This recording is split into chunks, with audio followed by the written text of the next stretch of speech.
Зборуваме наредниве минути за сите проекти со кои што првата детска амбасада во светот Мегеше ќе ја заокружи 2017 година, а ги има многу. Детали за ова ни открива Ана Битојану од Мегеше. Добро утро и добре ни дојдовте. Добро утро и благодарам за поканата. Има многу за што би говореле, бидејќи Мегеш во принцип е актив на 365 дена во годината.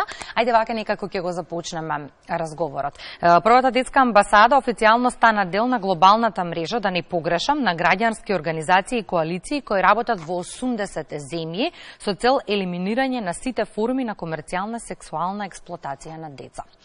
Што подразбира коалицирањето, какви заеднички активности ќе имате? Така е, тоа е станавме дел од една голема мрежа. Практично мрежата е оформена пред 25 години, што само збори за сериозниот пристап и за потребата за постојано адресирање на овој проблем.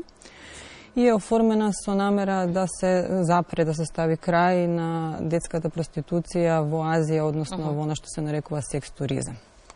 Тоа прашање е комплексно и болно на глобално ниво и не е само до луѓето кои што живеат таму да се справуваат со тој проблем. Така што на известен начин се препознаваме и здружуваме, обидувајќи се да ги решиме и да ги направиме видливи овие работи за кои што не се зборува многу.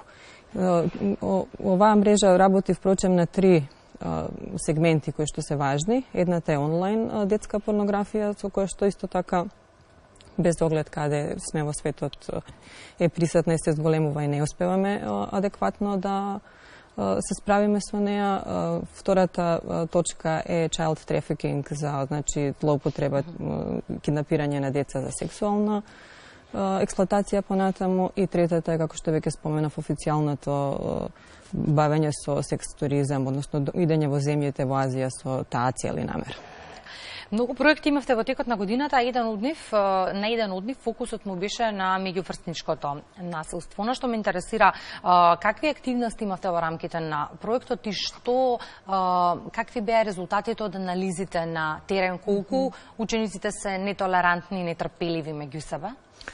Во Мигов сме во фаза на поставување посериозен и подолгорочен пристап на бавење со булингот. Така што претходните активности одеа повеќе во фаза на детектирање кои се некои кревки, слаби места каде што може да се делува, како да се охрабруваме заедно со наставниот кадар и со родителите во справување со овој проблем. Станува се поочигледно и некакви подрастични примери имаме на форми на насилство помеѓу врсниците, како во основните, така и во средните училишта и во сите делови од живеењето, например и интернет, и секојдневни физички контакти, без оглед дали се во помали градови, дали се во главен град, учениците не учат начини на кои што можат да се справат со своите чувства, со конфликтните ситуации, а тоа да не е повредување на другиот. Мировното образование е нешто што први го испромовиравте и за кое што многу се зборуваше, не само во 2017-та. Она што ме интересира, има ли ефекти целиот овој проект? Има и веруваме во нив. Впрочем, и самата предаденост на наставниот кадар, кој што е долгорочно инволвиран, зборува за тоа. А сега, за на крај на 2017 би било убаво да се обидеме да го обележиме 10 декември, Светскиот ден на човекови права сите. Дури и оние кои што не се во оваа област на делување, да промислуваме за подобро остварување на човековите права за сите луѓе околу нас и за самите себе и своите деца. Сите проекти кои што ги реализирате во фокусот ви се децата. На 20 ноември се одбележа Светскиот ден на детето, па логично ме интересира со сето ово што како проекти го спроведувате. Дали децата стануваат свесни за своите права и кога станува збор за од друга страна кршење на правата на децата, во кој сегмент најмногу се прекршуваат детските права? Да, би кажала дека сте во право, децата стануваат свесни за своите права све повеќе и повеќе. Тоа паралелно оди и со чувството за одговорност кое што им е потребна помош да го градат во однос на врските кои што ги имаат. За жал стануваме сме во една ситуација да се кршат некои основни права за кои што порано мислевме дека воопшто нема да дојдат в предвид. Например, ова што се случува со загадувањето е кршење на детското право на живот и на здравје вообичаено. Да не збориме понатаму за право на образование и пристап до квалитетно образование, за децата со ретки болести или со било каков нетипичен развој, колку е тешко да добијат адекватен третман и да бидат повторно вклучени во се она што би било потребно и важно за детскиот развој.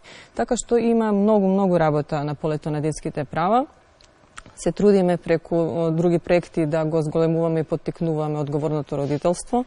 Тоа е исто нешто за кое што, да кажеме, ноември-декември држевме работелници со различни групи родители и во Дебар и во Скопје и Виница. Меѓутоа, останува на сите нас да се потрудиме да вложиме труд, да видиме како тие детски права на вистина да заживеат и да не станува под знак на прашање се кршат ли, не се кршат, бараат ли децата премногу, знаат ли, не знаат ли за нив самите и така натаму. Да ги вклучуваме колку можеме повеќе и да ги прашуваме истовремено како име таму каде што се. Кога зборуваме за тоа колку децата се свесни и ги знаат своите права, се охрабруваат ли јавно да говорат за тоа? Отворен ви СОС телефонот постојано за дојави? Се јавуваат на СОС телефонот, се јавуваат и на социјалните мрежи. Она што е загрижувачки, што сиромаштија е веќе известно време главен и клучен проблем. И тоа е нешто што исто така долгорочно се не може да се реши преку ноќ, барат долгорочни напори во подобрување на состојбата и бара повторно повеќе актери кои што би требале да се бават. Од државните институции до приватниот сектор, до ние кои што алармираме секој пат кога ќе налетаме на било каков случај каде што се прекршени правата. За успешна реализација на проектите потребни се многу луѓе. Како стоите на тема волонтерство? Меѓаши се познати како ингубатор на волонтери. Од своето само започнување до сега огромен број на волонтери и волонтерки поминале низ Меѓаши. Во моментов имаме интересно партнерство, интересен проект со Фриденскрајсто од Германија, каде што германска волонтерка е на година дена волонтирање, волонтерски стаж дојдена кај нас. И таа е одговорна за околу 10 волонтери од Македонија кои што изведуваат различни активности. Активностите варираат од одење во одредени основни училишта како помош и подршка во наставни активности по германски јазик, до јазик англиски и германски за децата кои што живеат околу Меѓаши, но и оно што е можеби најважно е дневниот центар за деца без родители, каде што деца од улица се извинувам, или во лоша економска состојба, каде што децата ги собираме секој петок, се изведуваат едукативни наставни елементи со нив, добиваат одредена храна, облека, се грижиме некако да им помогнеме, особено во овие зимски месеци кои што се непријатни за сите.